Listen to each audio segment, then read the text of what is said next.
Welcome to the Friday edition of Dominion Sport right here on Dominion Television, your channel of choice. I am Paul Abe Toluwanimi, and I have the expert analyst himself, Samson Balogun. We're here to talk all things sport on the go, from the local front to the European scene. Finally, the squad list for the AFCON of the Super Eagles was released yesterday. We'll be discussing about that on the show. Also, we'll be looking forward to the Premier League and other leagues across the world right here. Top of the morning to you, Samson Balogun, and how are you feeling? Well, top of the morning to you, Toluwanimi. It's really nice to be back here to talk sports, just like we always say every morning. Always a good time to be here to talk sport, and definitely there's a lot to talk about, and everyone is really feeling excited that the weekend is here already. And teams are already gearing up for AFCON. Some teams are already in Egypt, are preparing for the competition proper, while some teams, especially like the Super Eagles of Nigeria, released what you will call the shocking team, the most shocking team ever, list ever for the AFCON. I agree. Well, a lot of predictions really did not go as planned. I want to talk about your predictions. But then, you see, why did you have to take that deep breath and come back again? You see, the NFL will never fail to shock you. I agree. You know, there's always something in the offing. There's always something you'll really be hungry about. There's always something that really will make some Nigerian fans go haywire as regards what exactly is going on. Sometimes you'll be like, what is going on? But then it's just the normal routine. Nigerians are getting used to the shock, so it's no longer shocking. It's becoming a norm. So the team list is out. So there are some notable names that are absent. Amos Obasogie made the team, while Maduka Okoye, that plays in Europe week in, week out, is out of the team. And Francis Uzoho, for crying out loud, is back in the team. And don't be shocked if he eventually becomes the number one in that team, despite the fact that if you check his statistics with the Cypriot team, he'd be in place. I mean, there are questions. And there has to be answers. All right. Definitely, we'll get answers on the show. But let's look at the rescheduled game, just like you predicted it today. It's supposed to be a victory for Rivers United, just like you said. Right. And that they did away from home, picking up that victory. 3 points for coach Finidi George right there in the rescheduled game, match day 14. Of the MPFL. There you have it on the screen. A fantastic game right there in Jos. And there's a start right there for Rivers United this season. It's been a fantastic run away from home. No team have picked up more away points than Rivers United, 11 in the 2025-2026 MPFL season. They remain the only unbeaten team on the road in this year's MPFL so far. Is 2 wins, 5 draw, and 0 loss for coach Finidi George. Samson Balogun, fantastic result right here. Just looking at the goals that happened in that game right there in Jos. But coach Finidi George has a play, and the game worked out. Even though Plateau United picked up the first goal in that game, but they could not get the result. You see, the first goal is never enough to win a game. It is just you starting something which you should finish. Unfortunately, they did not have enough in them to get Rivers United to lose that game. If you look at the goals scored by Rivers United, you would see that it was just the understanding and the natural instinct of a team that wants to win. Because some of the goals were really a bit. Their first goal was scrappy a little bit. And then eventually, except for the second goal, that was you would say, that's an exceptional goal from a striker who was in the right position at the right time and then tapped into an empty net after the square play got past the defenders, the goalkeepers, and then he was there all by himself. So you wouldn't expect anything less than that than to tap into the net and then get a goal. So I want to believe that, just as we predicted yesterday, Rivers United's arsenal lies the weapon of mass destruction. I mean, the teamwork, the experience, enough to defeat a team like Plateau United. And well, they did not disappoint. They got the victory, no matter how scrappy or how ugly you might say it is. 3 points is 3 points, and it's in the bag. And that places Rivers United in a very good position. Yes, just 1 point ahead of Nasarawa United. They are second on the log of the table. Second on the log. And to say that they have had to play rescheduled games this season, they have had more rescheduled games than any team in the MPFL this season, because they have had to play on the continent more than any other team. that says a lot about what they would have looked like as a team if they weren't playing on the continent. There would have been 100% concentration on league, and then definitely they're going to be, if not here, maybe probably at the top of the table at this time. Great. All right. There you have it on the screen. Those are the goals in that game against Plateau United. Rivers United are on the same point with National United. It's going to be a big game this weekend yet again. Remember, they still have one more rescheduled game for Rivers United. Let's listen to Coach Finidi George speaking after the game. I'll be back to discuss more on Dominion Sports. I think in the first half, we gave them too many throw-ins. Few free kicks which brought them into the game. So I felt in the first half we struggled a little bit. Coming in the second half, I think we pushed a little bit higher, pressed a little bit higher, forced them to kick the long ball, and look for the second ball, which gave us an edge. While we win the second ball, we have the whole field, to operate. So we are quite happy. Last Sunday, I think we would have gotten another 3 points against Abia Warriors, but it didn't happen. They scored in the last minute. So out of 2 games, we have 4 points, which is not a bad one. So we are quite happy. George speaking after the game against Plateau United. We hope that this run of form, there you have it on the logo of the screen, a fantastic run of form for Rivers United. Moving away from that, let's talk about the NWFL games that was rescheduled. That was played on Thursday, not rescheduled. Fantastic game, yes, just like you predicted, Sans Balogun. You said the big ons were going to get the all 3 points right there yesterday. Fantastic game. Nigeria Tales against Bayelsa Queens. That game ended 5-0 in favor of Bayelsa Queens. And also you look at Sunshine Queens picking up the victory against Danas Ladies. Something about just like you predicted. You see, it was the usual suspects getting the victory.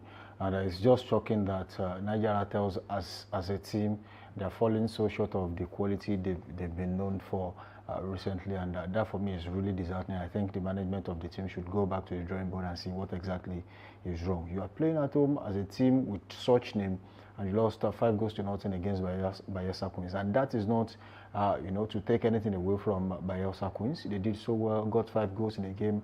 They might be needing that come the end of the season, yes, and they've got some in the bank right now. But I don't think the game should be the margin should be that much. But yes, it has happened, and that's for me. It's a resounding victory for Bayelsa Queens. And talking about Sunshine Queens, yes, just as we predicted, Sunshine Queens is by no means bigger than, by wide margin, bigger than Danas Ladies when it comes to the NWFL, and that was evident in the results. And that's, for me, is the true representation of what really happened on the field of play. They are bigger, they got more goals, and they did not concede, and definitely they won the game. And I think by the end of the December, by January, we'll now begin to see some of these big teams that are winning. Which ones are the strongest? Because most of them are now winning their games back to back. At least they have played 3 games. Some of them have had 2 victories, a draw. Some have 3 victories already. Let's see what the table will look like at the end of the season. All right, and that's the update coming through from the NWF. But something happened in the game between Ekiti Queens and Edo Queens over on Wednesday, the game that happened right there. These are the videos being displayed, and we got the report that NWFS slammed Ekiti Queens with a sum of 2.5 million naira and 3 games on ban after assault on match officials. The Nigerian Women Football League NWFL has imposed sanctions on Ekiti Queens following the assault on match officials during the Wednesday home match against Edo Queens in Ado Ekiti, describing the incident as a severe violation of league safety and conduct regulation. In a swift response on Thursday, the NWFL media director Samuel Amadu issued an official statement detailing the disciplinary actions, warning that the league organizer would not tolerate any threat to safety of referees or the integrity of its competitions. Confirming the sanctions, NWFL Chief Operating Officer Modupe Shabi condemned the attack and reiterated that the league firm stands on safety and professionalism. And I quote, "The assault on our match officials in Ekiti is completely unacceptable and a gross breach of the NWFL regulation," Shabi said. Following the review of the officials' report, the video evidence said that the NWFL found Ekiti Queens guilty of multiple breaches of league regulations, including failure to provide adequate security, failure to control supporters, and allowing unsafe environment that led to the attack on officials. As punishment, Ekiti Queens have been fined a total of 2.5 million naira for the breach. In addition, the NWFL also ordered the club to play the next 3 games at the MQ Abiola Stadium. Something about Balogun, we are getting this story, from the MPFL. We see it, but right now it's happening in the NWFL, and a team like the Ekiti Queens, not even the main team, it's the female team. And I think, just like we said, these fans are not addressed properly. It's a big loss, and I don't know why I see this fine as not a problem. Maybe if there are more sanctions that can be done, I think we'll not be saying things like that. Because if you look at the English Premier League and other leagues across the world, if we're to say let the fans come out and actually brutalize all these referees, I'm sure no referees will be standing in the EPL currently, or maybe other leagues in the world. But this is happening in Nigeria, and it's really, really an eyesore. You see, the challenge now is that most of the fans that perpetrate these an evil act, that's what I would call it. Most of them do not understand the fact that it could be your brother, your uncle, even your dad on that at the center of the field, blowing the whistle.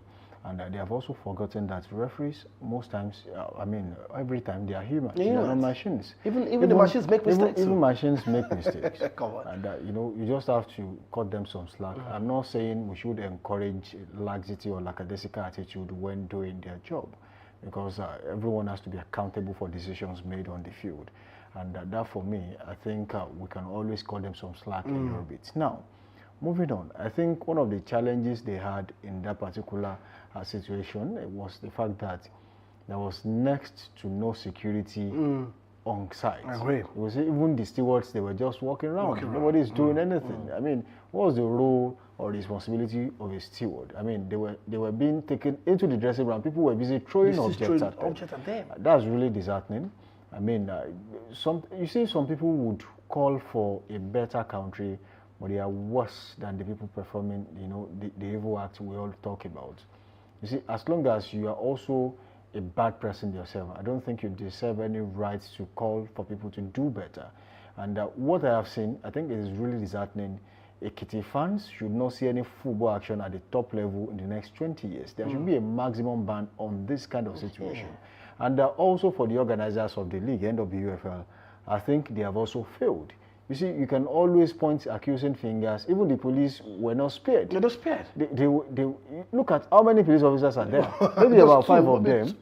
Maybe about 5 of them, give or take. That's about 5. Yeah. And that's all you get for a game in a stadium as big as this. This is not even 5-a-side. Even for a 5-a-side football competition where violence is expected, you don't just leave these people to handle situations. I mean, look at them. Most of them don't even. There's no weapon. There's nothing. People will not fear you. They think you are just an ordinary guy in a different cloth to them. So people don't really respect the rule of law, and they want the rule of law to prevail. I mean, they always want the best, but then they are worse. They are the worst kind of human being you will find anywhere. So I think the Ekiti State FA, they have to answer questions. And then the Football Association at the lower level too, they have to answer questions. Is this how football is being played in your own state? I mean, don't you see other countries, other states as things are being done? Now, all that being said, if you look at that stadium, there isn't really a barricade that stops the fans from entering the field. That's why I said even the state has to answer the question. If you provide a facility and then there is no security measure in place, that is a no-brainer. That should not happen. Unfortunately, you see, people, this shortly will be, swept under the carpet, and nobody will it say should be just 2.5 million. 2.5 million, Yeah. and that's it. Oh, they will have to, go to MK Abiola Abiola to Stadium. play in Abeokuta. Yeah. Maybe another 10 million will cover hotel allowances, player allowances, and the likes. And then after that, they are back home. Back home. We fail to make people serve as deterrents. Maybe when you kick a team out of the NWFL or maybe the NPFL for this kind of evil act, then they will know the gravity of what they are doing. Maybe the fans will wake up. And then I think there is also this notion that female football is not really, a league that should, attract any form of attention. Who is watching it? And that's where you have this That's where you have this case. On a good day, I don't think Ekiti United as a team would want to play, and you take maybe 5 or 3 or 4 police officers to the stadium. I mean, doesn't make sense. It's a no-brainer. But then let's just assume that decision has been made. The fine has been, has been set at 2.5 million, but I still believe that there should be a capital offense. Yeah, capital offense. Maybe a first or second or third time offender should get kicked out of the league. We should start counting from now, maybe from the next season, and say, look, there's a standard procedure. There's a modus operandi for the league now. And if you do this, you get kicked out of the tournament. Maybe there will be a little bit of sense restored. I mean, there should be normalcy. I agree. Nobody is normal again in this country. And to say that these are the kind of people that will eventually become leaders in the country, what do you expect? That's why you see them brawl on the floor of the house. These are still the people that eventually, one way or the other, crawl their way to the corridor of power. We have to do better, and we have to know better. I mean, if you don't know, you ask questions, you read. Yeah. I mean, I don't think you have ever watched an APL game, even if there's an intruder. Yeah. There's a way they capture this person, and then there's a ban. We must not see you at the stadium for the next 10 years. Yeah.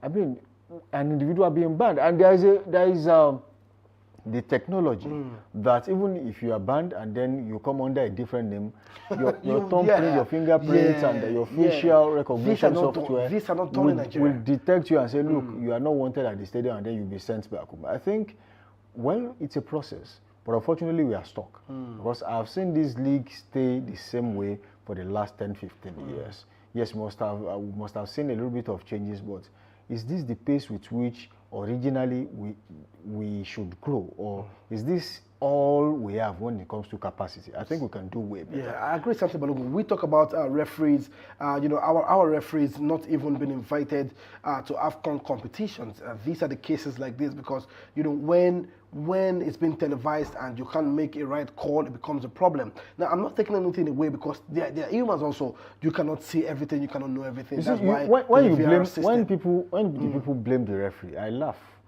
You see, sometimes referees also have their own shortcomings as individuals. Some of them are corrupt, they are dirty referees. We have them out there. But the problem is, I have gone to Katsina, for example. I'm a Yoruba person, my name is Samson Balogun, and everyone knows, oh, this person is Yoruba. And I've gone to Katsina to refer a game between maybe Barao FC and Kano Pillars, or maybe Katsina United. And I know for sure that if for any reason, you see, the problem is now we are still divided across religions, across ethnic and tribal lines. There is still tribal sentiment in everything we do. And when I get to Katsina, I realize, if for any reason there's a decision that goes against the home team, then I am in trouble, right? And the decision is expectedly meant to favor the away team. I agree. But I cannot do it. I have to look away because I feel like, after the game, I'm not even sure if I leave.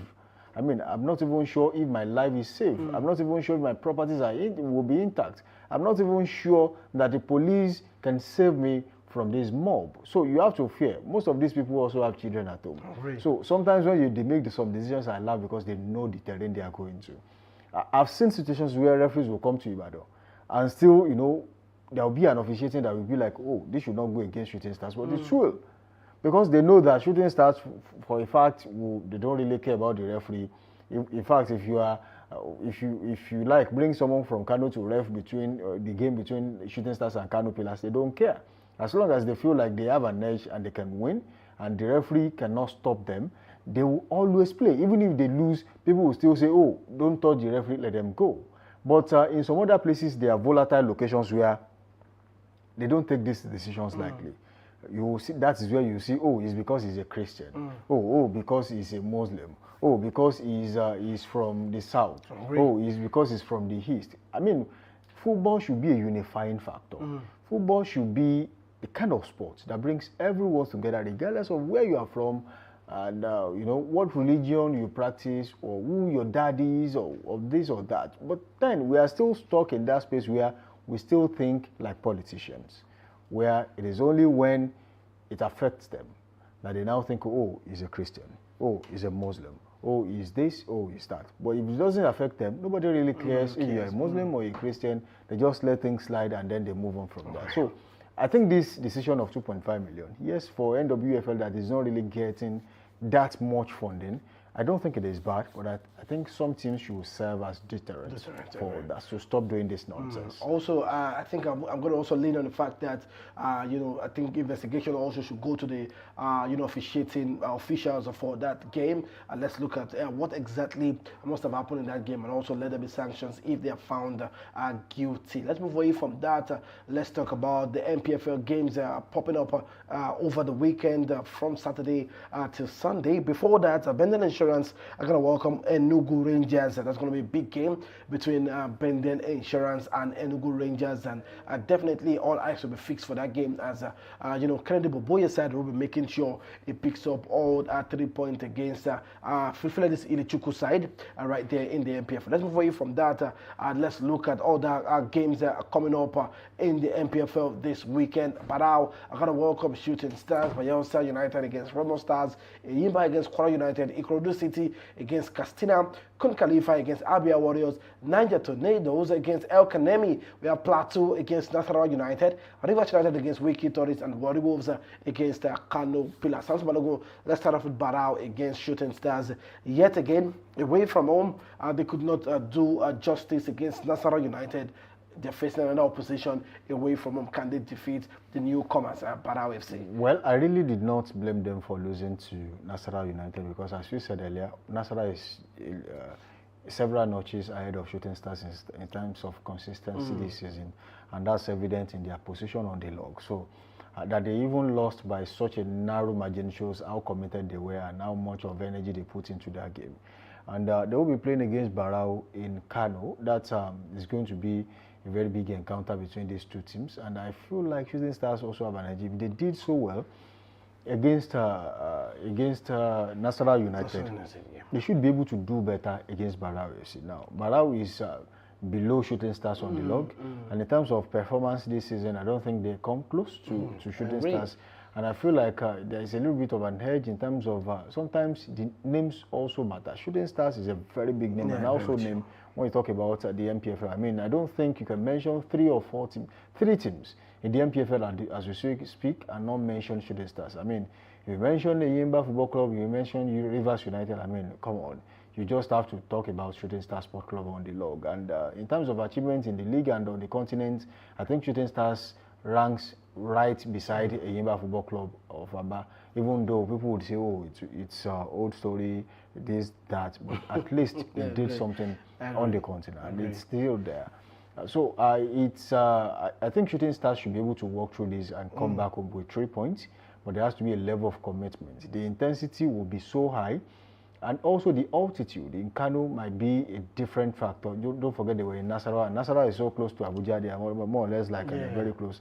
The weather is not that intense as what you have in Kano, so they should get used to the altitude, and maybe one way or the other get hydrated enough to be able to see out the game and not get tired. Because this kind of game, you can start on a blistering note. In the first 45 minutes, you are probably 2 goals up, and by the next 45 minutes, your opponent will score 3 other goals, and then you lose the game because they are used to that tempo.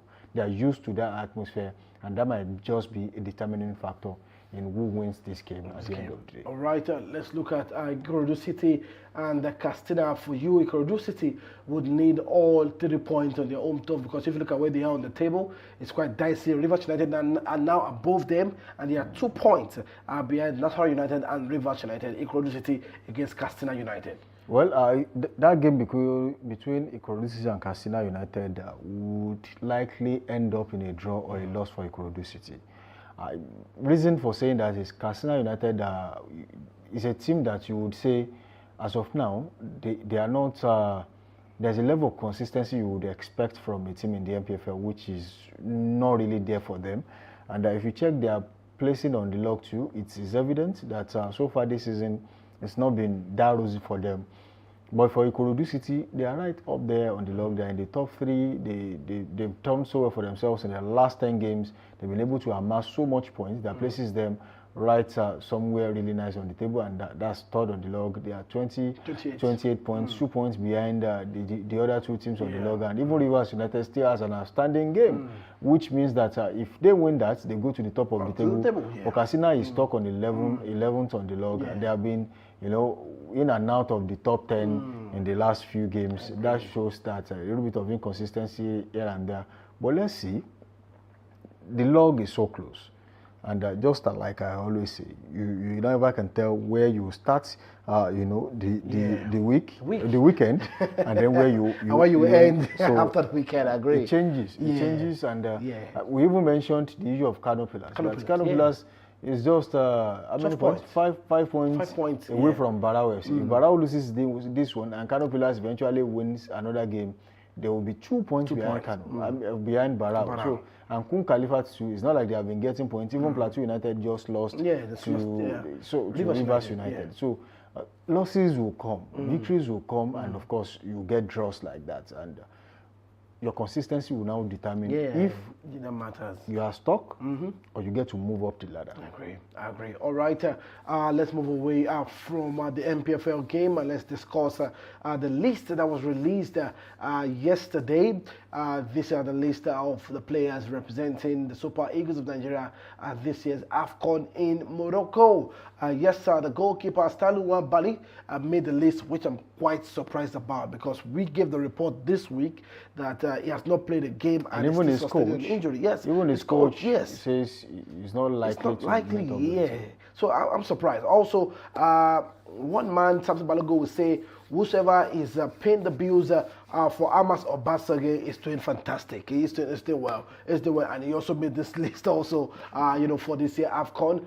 You look at Francis Ozor. Samson Balogun, I got a report yesterday. He played the Conference League game, and their report, according to report yesterday, is he has made the most saved in this, Europe, the Conference League game for his side. Actually, he has made some good saves, and so maybe that must have given him the call up for Francis Ozor. But Madika Okoye, we got the report. It's still according to the report.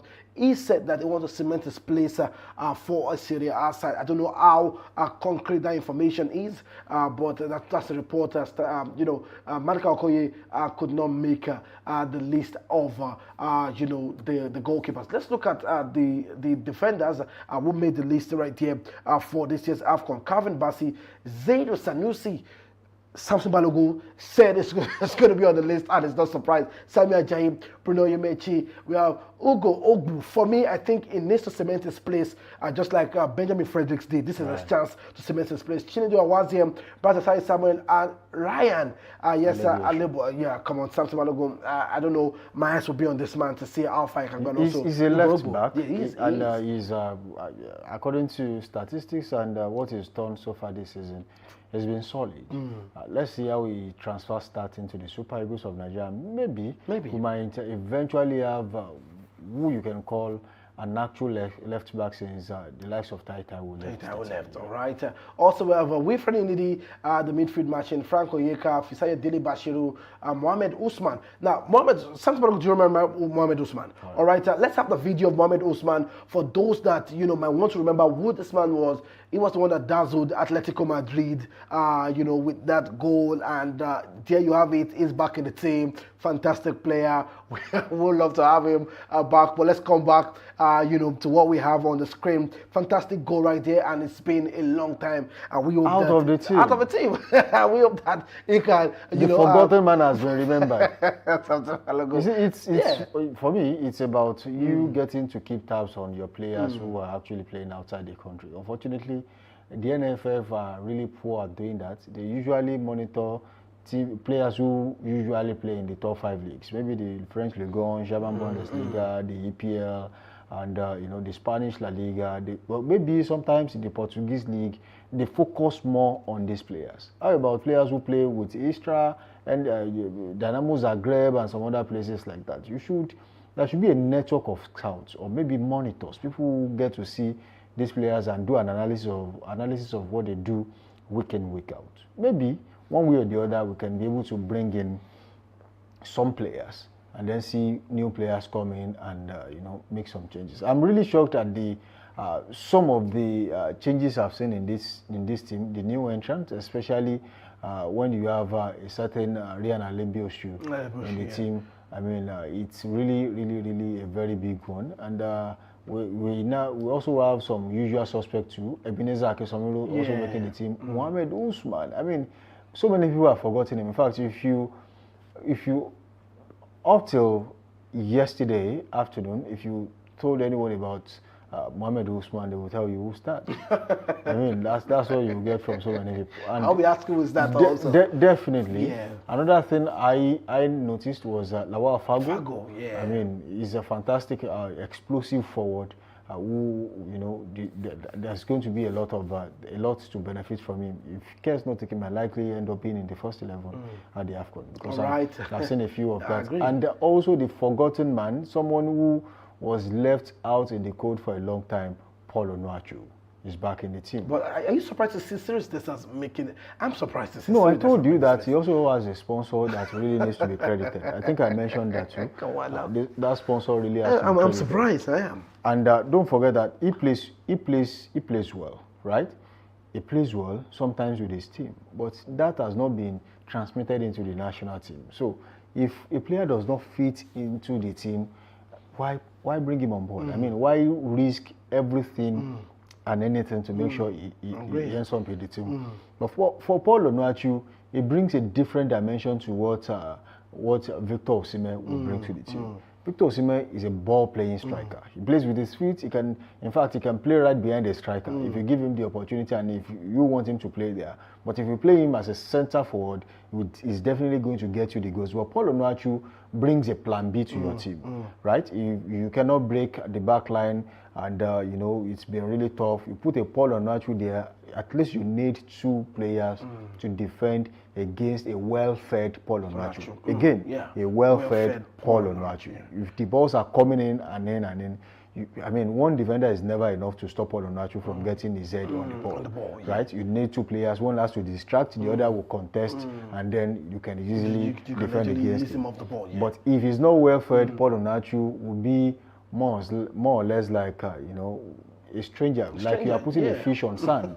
That's what will be a passenger in the game. But if he's well fed, I mean, you have players like Salim Fago in the team. You have players like Ademola Lookman who can get the ball into the box, and maybe Samuel Chukwueze if he's not selfish, if he's not on a day when he's selfish. Yes, Moses Simon too. On days when he really wants to perform, he knows how to get the crosses into the box. At least they have played together a couple of times, so he understands what that looks like. So, let's just keep up with what the coach has decided to bring. You see, sometimes when you have taken a decision, people will be like, "Oh, why did you do that?" Let him do. Let's see. The AFCON is an opportunity for Eric Shells to either fail or succeed. If he fails, yes, he can be kicked out of the team, and if he succeeds, we can keep faith in him and understand why he has made some changes. Don't forget, with the Mali national teams too, he had to make some changes to the team, brought in a few fresh players, and look at what they were able to do at the AFCON. Yes, they did not progress that much in the competition, but what they did for me, they wrote their name in gold. They did so well, and of course, they gave a good account of themselves. All right, that's the update from the Super Eagles squad list. I'm sure you're rooting for them, so let me see you raise the banner for the Super Eagles right there and drop your your hope for them. Do you think they can achieve? And let's do it again with the hashtag for the Super Eagles of Nigeria. Moving away from that, let's talk about the Premier League swiftly because of our time. These are the games for the weekend in the Premier League. Chelsea are going to welcome Everton, Liverpool against Brighton, Burnley against Fulham, Arsenal against Wolverhampton Wanderers, and on Sunday, Crystal Palace against Manchester City, Nottingham Forest against Spurs, Sunderland against Newcastle, West Ham against Aston Villa, Brentford against Leeds United, Manchester United are going to welcome Bournemouth on Monday night. Santos Balogun, Chelsea against Everton, Enzo Maresca against David Moyes. Do you think on Stamford Bridge Chelsea can get all 3 points? Another loss is looming for Chelsea at Stamford Bridge. Amazing.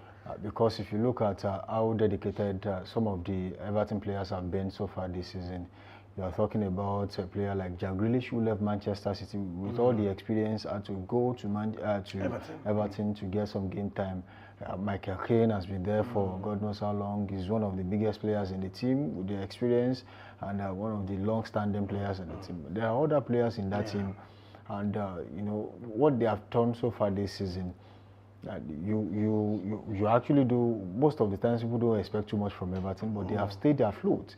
And being a mid-table team in the EPL is not a joke. It means that you are putting in an effort to actually make sure that you stay afloat, and that they have been able to do. And some teams have been doing this for a long time. Teams like Everton, teams like Aston Villa, they don't get to relegate, they don't qualify for the Champions League, but what they do is that they maintain a certain level, they don't relegate, and then at least sometimes intermittently they qualify for European competitions like UEFA Europa League, and maybe since the advent of the Conference League, they also get to play in the Conference League. So I think there will be a challenge. Moise Caicedo is out of the team because of red card, and will Chelsea be able to blend well without Moise Caicedo in that team? I think is an important cog in that machine that runs effectively until the coach decided to scatter everything. When he failed to have a starting 11 of his own, he plays this tomorrow, plays the other one the next day. I feel like the incoherence in the team might just help Everton get all 3 points at Stamford Bridge. Yeah. Right, those are the fixtures right there in the Premier League. And because of our time, why don't you just go to the comment section and drop your predictions right there. And Aston Villa have been in a good run of form this season. Fantastic run where you see them Europa League, they are third right there, and also in the Premier League also fantastic run of form for Aston Villa right there. That's all we can take on the show this wonderful morning. And I say big thank you to the crew right there. I say big thank you to everyone who has stayed connected with Dominion Sport right here on Dominion Television. To the crew, I say big thank you to you. Okpe, we say big thank you to you. Michael and everybody, all the crew members, all the camera guys, we say big thank you to you. Thank you for making sure Dominion remains on a global stage, right? And also, I want to say big thank you to the expert analyst himself, Samson Balogun. He has been an amazing one throughout the year 2025. My appreciation goes to you. I don't know how far I can say big thank you to you with your top-notch analysis every day on the show. I know you have a word to say for the year 2025, but what's that was going to be? It's not Motivation Monday right now. Well, it's been a roller coaster year. Yeah. We've had to start a brand new project, and everyone they have had to pour in their hearts out to get this done, and that's exactly where some of us, we get appreciated out there because they see us, and when we do a show like this, we get to appreciate those who are behind the scenes. I mean, they are an important part of the team. They have done so well. Most of them are really on their toes when we're having this kind of shows, and then we really have to appreciate them for what they do. But then next year is a very big one. It's going to be massive. It's going to be bigger and better. We just need everyone to keep doing what they do and maybe do better. And definitely we expect our fans out there and our viewers to also stay true to the brand. And definitely we've got a lot in store for you come next year. All right, from the Dominion Sport crew, I would say big thank you to you. We love you all so much. Thank you for staying connected throughout the year with us. We're going to see again next year. It's going to be an amazing run with us right here on Dominion Television. To the crew, we love you. I say thank you. Amigo, gracias. See you again.